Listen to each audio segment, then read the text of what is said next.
Hello guys, today we are going to have a podcast with Tomei, a creator of JNUP, an organization which is going to help you to build your healthy relationship with the food, and also a team member of Social. So let's start our podcast. Hello guys, today we are going to have a new visit. It's Tomei from Social. And we are going to have this perfect podcast this morning with you. So Jenny, it's nice to see you. How are you?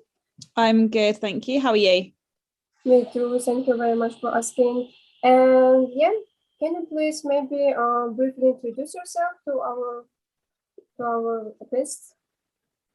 Of course, yeah. So my name is Tomei. I'm a personal trainer, nutritional therapist, and eating disorder coach, and I run workshops on early intervention and prevention of eating disorders for young people in schools, and we train teachers on how to spot the early signs of an eating disorder. Also work a little bit of Pulse Social, delivering eating disorder workshops to various sporting communities. What a great mission. It's really possible to meet someone like you today. In these days. So would you like to tell us a bit more about JNUP and what prompted you to set up the non-profit organization actually? Yes, so JNUP is non-profit, and I've set it up as non-profit because of the lack of funding there is available to support people with eating disorders. I wanted everyone to have access to good quality education, and I wanted to help, prevent the rise of eating disorders, especially in young people. Obviously, it's going up in adults as well.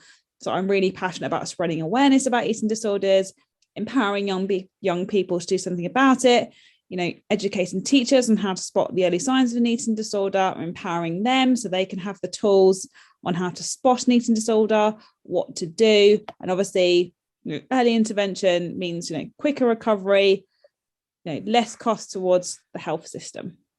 Yeah, maybe any kind of situation happened in your life that actually at one moment you started to think that, I want to help people with eating disorder because of something, I don't know, from your personal experience or...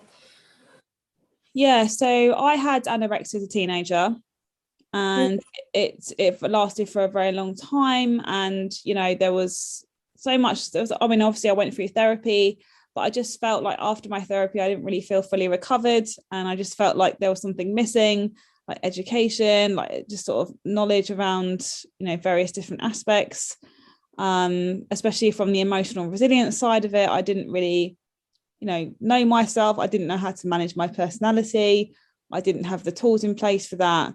And this is why I started it, because I want young people to be educated. I want them to go away with the tools and the knowledge so they can go away and make healthy choices for themselves going forward, really. And I just want them to have, a better life and to not waste their lives like I did, Mm-hmm. And about education, can you please tell us why actually early education help solving the problem with eating disorder? In which way? Yeah, so the early education of eating disorders is essential because, that means parents or teachers and guardians, they're better equipped to spot the early signs of an eating disorder, so they would know what to do, they would know how to react. Because I've created various toolkits actually, which are available on the JNUP website, how to spot the early signs of an eating disorder, what to do, how to respond. And if the early intervention and the education comes in, this will make a huge difference to young people's lives because they're caught early. There'll be less severity of the situation. The treatment costs will reduce. The length of recovery is quicker.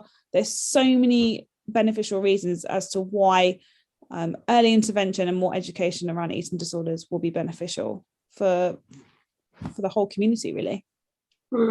Do you think it's more often to happen with people in teenage period of life, or maybe like older people? So the onset of an eating disorder we are seeing a lot in adolescent age.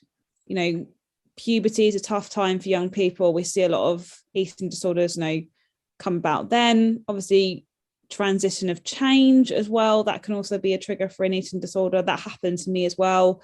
I didn't deal very well with the change from going from my secondary school to university. It was a big change for me.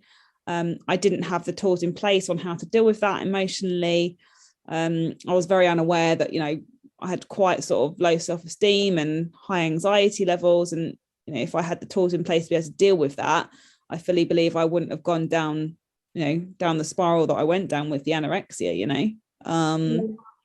It's just about supporting young people, giving them the tools they need on how to deal with themselves going forward and how to deal with eating disorders as well. Like if they see, I get a lot of questions about, my friend, I'm worried that she might have an eating disorder. What do I do? Okay, so let's look at that, because my friends didn't know what to do with me. They didn't even bring up the topic. They didn't even ask me. So in my workshops, what I do in schools, I say, how can you support your friend who has an eating disorder? What can you do to help support them? Because there's a way of going about it. I firmly believe that can make a massive difference in being able to help them to go get help for themselves and empowering them to do something about it. Yeah, just because people don't know how to act properly with people, even if they know that they have some kind of eating disorder, they do not know how to support, maybe not to eat in front of a person or just not to talk maybe about this issue in this way. And so why do you think it's a good idea actually to introduce it as a subject of eating disorder in schools? So in schools, I think it's essential because we are seeing a rise of eating disorders everywhere. And what better place to do it in schools for the early education, talking about it in the classroom, getting teachers to understand it. There's a way of going about it. Obviously, the language that you use, as understanding eating disorder, understanding the myths, the stigmas as well. I just think that the subject is often, just sort of put aside, swept under the carpet, as it were. And this sort of subject area can't be ignored until the point where young people are in serious need of help and support. And it's kind of the saying, how sick does someone need to be to go get help for an eating disorder? It's the early intervention that if a teacher spots a student and they're not eating or they're skipping lunch or something else is going on, okay, so let's look at this. What can we do to help this child? How do you approach this child? What do you do? Obviously we've got a toolkit on that for the teachers as well. And it's educating the students about, it's not going in there and just putting fear into their minds, and doom and gloom or creating anxiety. It's about empowering students to do something about it, giving them the tools and knowledge that they need to go forward in order to get help for themselves and what to do. When I go into schools, I talk about, different types, of eating and what to spot, what is an eating disorder, at what point, does it become unhealthy? What can you do about this? What can teachers do? And I put a really positive emphasis on it as well. And that's what I try to do in schools. Yeah, and do you think that actually there is a need to talk about this with parents? Just because during the school period, children do not actually eat something they want, but they eat something that their parents actually telling them to eat, even if it's not healthy behavior with acting with the food, for example. Yes, so with parents, yes, of course, it's knowing how to speak to someone with an eating disorder, how to address it, because it's simply not just a feed problem. There's something else usually going on, and it's approaching the conversation in a way that understanding what's going on for them, having empathy. We've got a toolkit for parents on what to say and what not to say, which is on the GenApp website, because someone with an eating disorder, they might feel very, in denial and shame. They might not even know they have a problem with food, and they might even snap at you, your daughter or your son might even snap and say, oh, I don't have a problem, because that's what I was like. I was literally like a dragon when I had anorexia. If anyone pointed me out or pointed the eating disorder out, I'd be like, no, because I wanted to be protective of the eating disorder. And it's tough. There's a certain way to go about it, but that's why we that's why we also run parent workshops on how to deal with eating disorders and how to approach it. Yeah, and can you briefly describe the nature of your approach in this topic? Yeah, so the nature of the approach at sort of Gen Up and everything that we do, I'm all about getting people to feel part of like community, improving knowledge of eating disorders and support in a community-based feel. And our approach, obviously Gen Up is all about my own personal story as well, all about my recovery, which I hope is going to give a lot of young people hope. It's something to relate to as well. It's about my whole journey, really. It's about my passion for helping young people, and it's enabling young people to see the consequences, of their choices and their behaviours, what they can do about it. And when I work, I'm all about a holistic whole person approach as well, taking the person into a whole and considering what's going on, for them. Mm-hmm. Yeah, a life example is always really important, because you just see with your own eyes and understand what is going to happen with you maybe in the future. And do you think your approach is some kind of different from anyone else organization or therapist? Yeah, I mean, it's, as I said, like my story, empowering young people, empowering teachers, and including different aspects of health when we go into workshops. So talking all things about fitness, nutrition, how to feel your body. It's about understanding your overall health and well-being, and the impact that different things can have on our own sense of self-esteem and our well-being. When I go into a school, I bring self-esteem into it, and we do an activity where we focus on how to improve self-esteem, looking at things that that are not appearance-based, that do improve self-esteem. And it also I think it helps that I've been there, that I've been through it. People can sort of relate to me and my story, which I hope that helps young people, because they know that I get it, and I know that it's not easy. How long have you been doing this, like doing the Gen Up? So Gen Up, I started it during the second lockdown, so we've just been going for just under the year now. So this year you had an opportunity to see actually some kind of result of your activity, and can you actually say now that it works, that your approach is definitely work to help people? Yeah. I mean, we've been into a few schools already, which is great. Obviously, we hope to get into a few more come in September. Obviously, my goal is to work with as many schools as possible and get as much funding as possible, because I want to help all schools, all students, all teachers. And the feedback that I've had so far from young people, teachers, and parents, it's been really great. It's been amazing. There's the workshop that we do in schools to students, they went away with improved, they felt like their self-esteem, was better, and they had a knowledge of understanding of how to fuel their body correctly.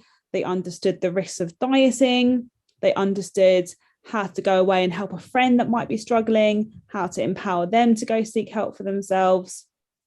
As for the teachers as well, the staff training that we do on eating disorders, they had increased awareness about eating disorders, how to spot the early signs, how to approach the student in a specific way. Like there's obviously specific conversation starters that you can do.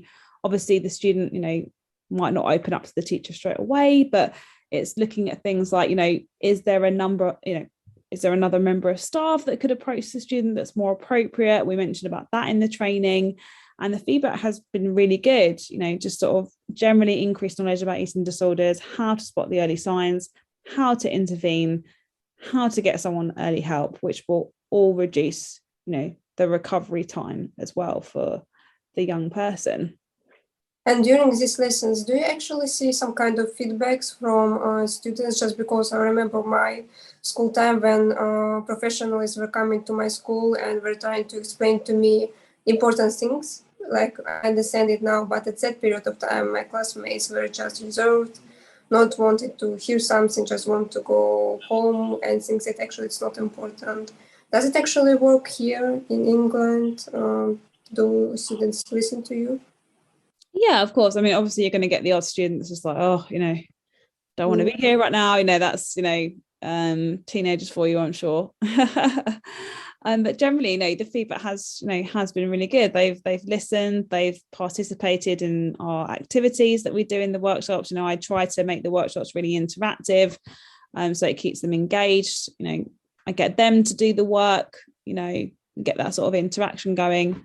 But generally, I've had really sort of good participation, so I can't really complain, really. That's good to know that actually our generation now is interested in such topics. And where actually do schools, teachers, and other go to find some more information about this one, if not from your personal tutorials, lessons? Yeah, so if other schools want to find out more information about Gen Up and everything that we do at Pulse Social in terms of the eating disorder workshops there as well in sport, they can go to either the Pulse Social website, or they can go to genup.com as well. At genup.com, you'll find all the information there about my story. Also, our free toolkits available for parents, teachers, and young people, and also all the information regarding the workshops that we deliver in schools for the teachers and students. Okay, I hope that's all for now. Thank you very much for your time. Thank you very much for telling your personal experience. I hope that this information is going to help someone in difficult situation. And yeah, thank you. No problem. Thank you.